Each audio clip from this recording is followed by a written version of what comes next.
Hey everybody, this is a video about loudness, metering, and gain staging in Bitwig Studio. So this is going to cover the basics of how Bitwig Studio handles its metering, some basic definitions, and just general tips for getting started with loudness balancing in a mix, and what all the different terms you may be hearing actually mean. So I have this track here.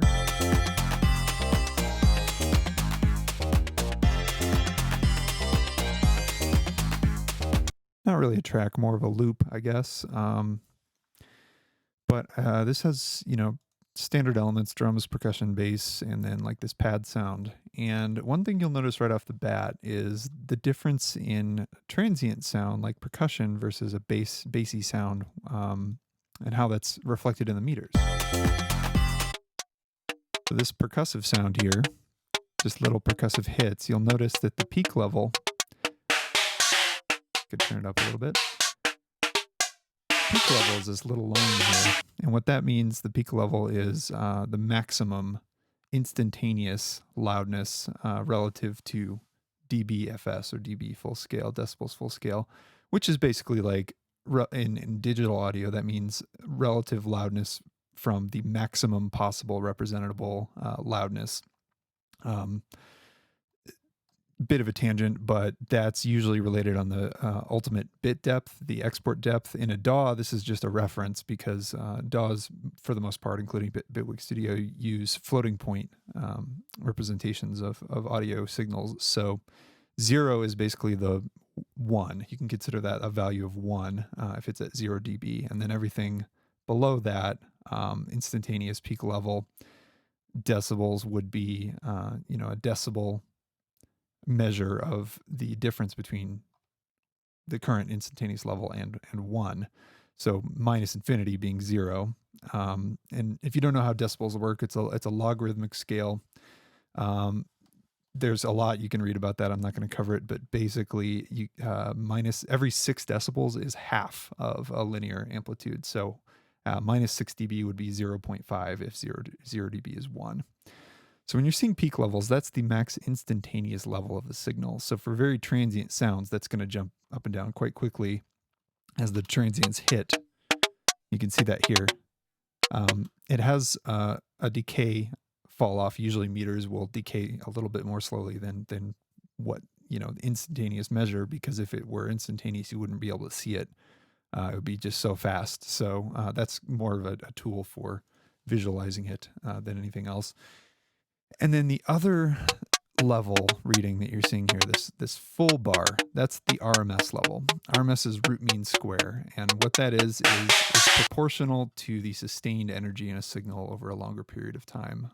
You can read about the actual engineering definition, but basically that's a measure that's a little more impervious to quick changes in the amplitude, which is why for something like a bass sound, you'll see the peak and the RMS level are much closer together. That also can be an analog for dynamics. So this bass sound is less dynamic than the percussion sound, which is highly dynamic. It's just these percussive hits. The difference between the loudest and quietest sound at any given interval of a percussion track is much greater than the bass, which is just more sustained over time. Also worth noting that RMS is not a perceptual loudness measure, but it does depend on frequency. So a bassier tone will have typically a higher RMS level when sustained over time than a tone in higher registers. So that's kind of basics, peak and RMS. There's plenty of resources out there about what those two mean. But in Bitwig, something to note about the meters, this reading is kind of for the time you've been playing the sound, basically, what is the loudest peak value. So you'll see as this percussion track changes, got a little louder there, so this went up a little bit because the max peak level for the time that I had been playing the sound is minus 8.9 decibels full scale. You can always click this to reset it at any time, and it'll just give you a new measure, and that just holds the maximum until you stop playing. There's no meter readout. As far as I know, there's no like textual readout of RMS in Bitwig. You just have to look at it kind of, on the meter. So that filled area is going maybe up to like 22, something like that, minus 22.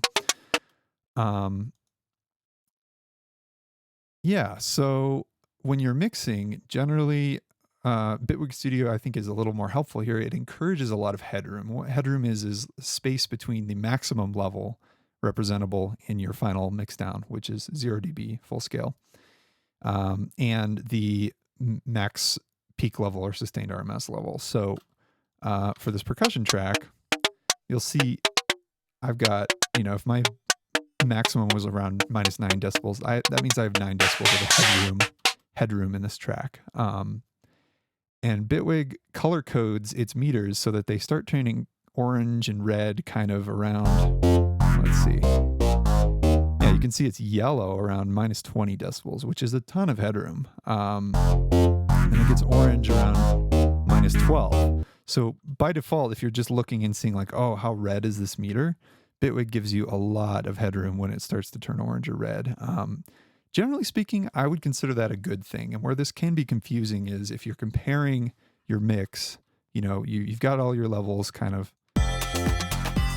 This one's a little bit in the orange, the overall group mix, starting to get a little bit in the orange. But if I'm looking and thinking like, oh, well, it's in the orange, it's probably, fairly loud or whatever. And then I go and at the same level on my speakers, I go and listen to something that's been mastered, say something off of YouTube or a track in my library, it's going to sound a lot louder. And that's because one of the purposes of mastering is to reach a target loudness for your final program format. So, but generally speaking, as you approach higher loudness, you usually need to apply more compression, which means you're reducing your dynamics and you just have less dynamic range to work with in both in your mix and in your master. So tying it all together, basically, if I'm looking across my track and I've got plenty of headroom here, this sounds good in my headphones. I had to turn up the headphones a little bit to get it to sound loud enough to my ears, but this sounds pretty good and I've got all this headroom. What that's encouraging me to do is before my master, either a mastering chain or my final output, leave that headroom, leave those dynamics in there so that when I print my mix, I bounce my mix, and then I go to master it, I have a lot more to work with in terms of headroom and dynamic range. That's traditional mixing and mastering advice, recording for the last, however long we've been recording music in the country, 100 years, I guess, over that. But anyway, that's, traditional wisdom that's developed through the recording industry over the last, I would say, not 100 years, maybe 50, 60 years. But for modern genres, especially EDM, drum and bass especially, people really push the compression and loudness all the way through their mixes. So your final mix that you might go to master is already pretty heavily compressed and maybe lacks the same dynamic range as, more traditional pop or rock music. So heavily genre dependent. But anyway, the reason I really like the way Bitwig structures its meters is for that reason. It encourages you to mix with a lot of headroom and just leave yourself that space for your mastering chain. One other thing I wanted to show, I think that pretty much covers the basics about loudness and metering. But one other thing I wanted to show is how you can get a little more scientific in your loudness measurements. So one option is isotope insight. This is kind of industry standard. And this is an integrated loudness units full scale LUFS. This is kind of a broadcast standard for measuring loudness more perceptually and I'm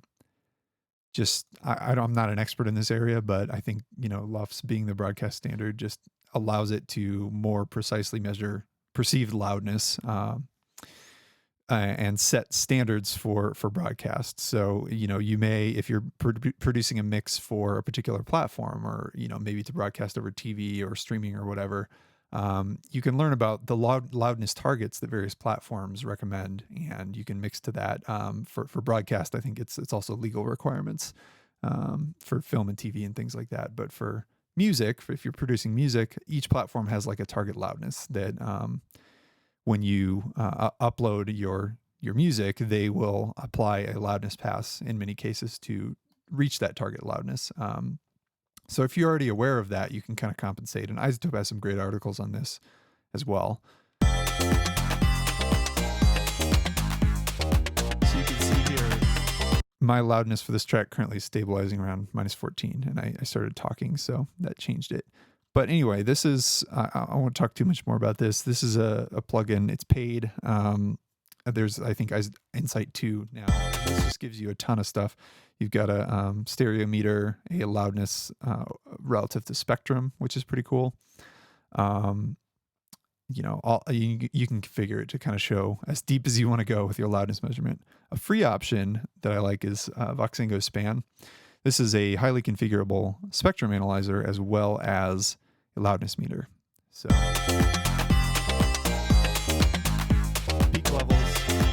peak levels as well as RMS, and it also shows, you know, numbers for RMS. So you can see the numbers down here as well, which Bitwig doesn't have. So this thing is highly configurable. It's just a nice thing to have on the master bus. So like if you're solo my bass, see the spectrum, see all the loudness. I solo, you know, for each track. You don't have to put it on each track. You just put it on your master, and you can kind of see what's going on. And the final thing I'd want to talk about just really quick is limiting. So if you're concerned about your mixes, if you notice your mixes ever redlining or clipping, you know, especially while you're sound designing or just arranging a track and you're not really thinking about mixing or levels yet, one thing I like to do is throw a peak limiter on the master. And what this does is just prevents clipping, you know, if something gets too loud. So I'm going to go off the mic for a minute because this is going to get a little louder and just drive this up. So I'm going to start with the current volume of the track, and then this is input gain. So I can crank this input gain, and you'll hear my voice get a little louder when I do that. But while the track's playing, if I crank the input gain, this is going to hard pin my peak level of my output to whatever the ceiling is. So right now it's -0.5 decibel. So you'll see as I turn this up, it's going to get louder, but it's not going to clip because this limiter is clamping it to that level.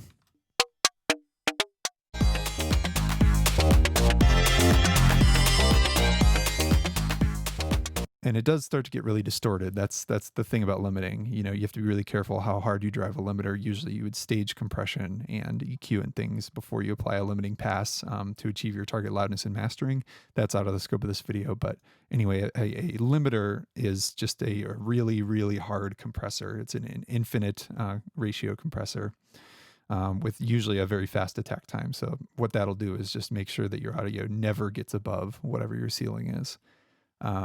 And that's useful for all sorts of applications. I usually leave a limiter on my mic if I'm doing streaming or whatever, just to make sure that, you know, if anything gets too loud instantaneously at any point, maybe there's like a transient in something I'm doing and it just spikes above 0. This will clamp it below 0 so that doesn't clip in the output. Anyway, I think I've talked enough about this. This is, yeah, thanks for watching. Hope this was helpful in learning a little bit more about metering and loudness. Thanks.